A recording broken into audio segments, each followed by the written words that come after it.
এবছর সারা দেশে কোরবানি উপযুক্ত গরু ছাগল প্রস্তুত আছে ১.৫ কোটিরও বেশি। এর মধ্যে শুধু ঢাকা মহানগরীতেই চাহিদা অন্তত ১২ লাখ। ঢাকার ২ সিটিতে এবার বসছে ২৭টি পশুর হাট। এরই মধ্যে আনাগোনা শুরু হয়েছে ক্রেতা বিক্রেতাদের, তবে শুরু হয়নি বিক্রির ব্যস্ততা। রাজধানীর পশুর হাটগুলো ঘুরে এসে তাশরিক সঞ্চয় জানাচ্ছেন বিস্তারিত।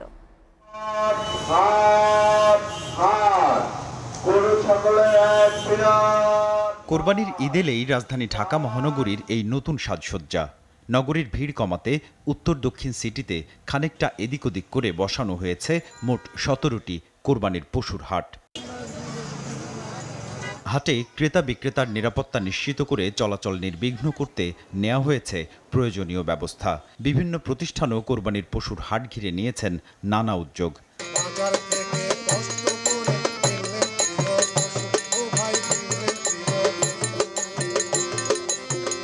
দূর দূরান্ত থেকে ট্রাকে করে নিয়ে আসা গরু ছাগলের যত্ন নিচ্ছেন বিক্রেতা বা গরুর ব্যাপারীরা। ক্রেতারাও আসছেন ঘুরে ফিরে দেখতে, বাজার যাচাই করতে। এবার এখনো পর্যন্ত হাটে উঠেছে ৪০,০০০ থেকে শুরু করে ১৪ লাখ টাকা দামের গরু, আর ১০ থেকে শুরু করে ৩৫,০০০ টাকা দামের ছাগল। দাম তুলনাভাবে গতবারের মতোই আছে।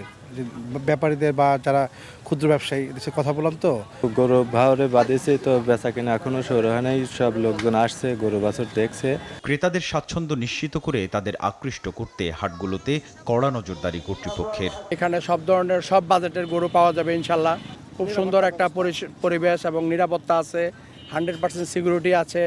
সরকার আমাদের সকল ব্যবস্থা সকল কিছু অত্যন্ত সচেষ্ট পরিবেশে সচেষ্টভাবে আছে, যাতে কোনো হাটে কোনো আইন শৃঙ্খলা বিঘ্ন না ঘটে, পরিবেশ বিঘ্ন না ঘটে, এই সরকার সচেষ্ট আছে।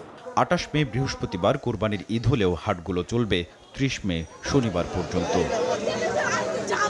তাশরিক সঞ্চয়, SATV, ঢাকা।